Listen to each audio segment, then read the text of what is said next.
Bonsoir, discipline, combativité, courage, ce sont les qualités que l'on prête aux samouraïs.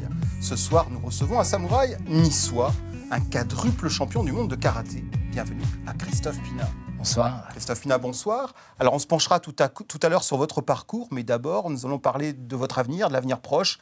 Et l'avenir, il s'écrit à Tokyo, aux Jeux Olympiques, en 2020. Oui, du moins, ça, c'est une partie de mon rêve aujourd'hui. Il faut y aller. Donc, il va falloir se sélectionner, suivre le cheminement pour arriver jusqu'au jeu. Ouais. Alors, je vais vous poser tout de suite la question qui fâche. Tokyo 2020, vous aurez quel âge à ce moment-là? J'aurai 52 ans.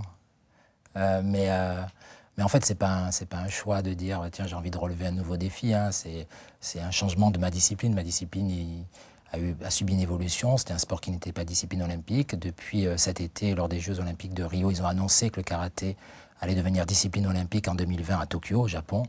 Et à partir de là, ma première réaction, c'était de penser à une jeune génération en disant tiens, c'est super pour eux. Et puis après quelques jours, j'ai commencé à moins bien dormir, à me poser la question de dire tiens, c'est quelque chose que je rêvais. Est-ce que ça vaut pas le coup d'aujourd'hui d'avoir le courage de tenter? Bon, certainement. Ça demande vraiment du courage, là, pour le coup. Est-ce que le corps suit, justement, dans cette aventure? Le corps, justement, c'est lui qui souffre le premier. Et là, pour le moment, j'ai eu beaucoup de blessures, mais on va voir, on va évoluer. Certainement que les Jeux arrivent un peu tard pour moi, mais ça vaut le coup de tenter, ça vaut le coup de croire en ses rêves et puis de laisser faire les choses, de se donner les moyens de les réaliser, en tous les cas. Allez, on va faire un grand flashback à l'origine de vos rêves, justement, quand vous aviez 5 ans et que vous montiez pour la première fois sur un tatami. Comment est-ce que vous avez abordé cette discipline particulière, le karaté? Oui, au départ, mes premiers pas en karaté, c'était pas un rêve, hein, c'était une punition. C'est le directeur de l'école qui a conseillé à mes parents de canaliser mon énergie et donc de m'orienter plutôt vers le judo, le karaté. Et c'est comme ça que 2 fois par semaine, en pleurant, j'ai commencé le karaté. Et puis après, lorsque la notion de discipline, ne me dérangeait plus, j'ai apprécié le côté ludique de donner des coups de pied, des coups de poing. Et puis après, il y avait la génération Bruce Lee et ainsi de suite. Donc j'ai commencé à rêver de devenir champion du monde. Voilà. Ça vous est venu très tôt, cette ambition de devenir le meilleur? Vers l'âge de 8-9 ans. Oui, quand même. Ouais. Non, et puis comme j'avais un frère qui était plus grand que moi, donc du coup je rêvais vraiment d'être champion du monde et surtout d'être champion du monde toute catégorie. Moi, j'avais une image claire, j'avais un globe dans ma chambre, donc le monde, je savais à peu près ce que c'était. Et toute catégorie, c'était être plus fort que mon frère dans ma tête, donc voilà. Alors, le rêve se concrétise partiellement en 1993, Alger, premier titre mondial.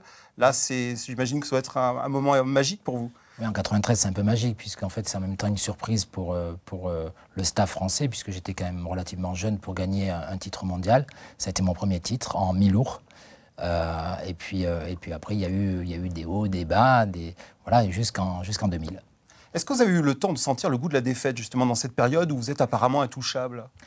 Non, c'est-à-dire que sur un palmarès, on ne parle que des victoires, mais j'ai quand même accusé pas mal de défaites, et ces défaites m'ont construit.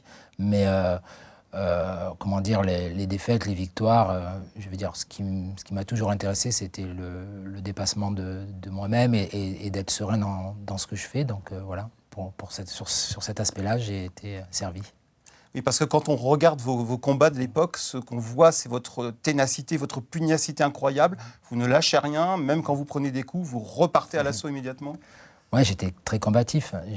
C'est vrai qu'à une époque, j'étais très combatif, puisque moi, le karaté, j'avais une vision très professionnelle du karaté. Même si mon sport est complètement amateur, moi, je n'ai vécu le seul gain que j'avais, entre guillemets, venait du karaté. Donc, il fallait que je gagne mes combats, sinon je ne mangeais pas. Donc, pour moi, c'était comme ça. Donc, du coup, le karaté, pour moi, il fallait battre mes adversaires. Voilà, c'est tout. Coûte que coûte. Pas coûte que coûte, parce qu'il y a quand même un gros code d'honneur dans le karaté, dans le combat de karaté, puisqu'on est bien conscient que sur les 2 adversaires, qu'on est tenu par un règlement sportif. Et que si à un moment donné, un des 2 veut enfreindre le règlement sportif, il peut y avoir un accident très grave.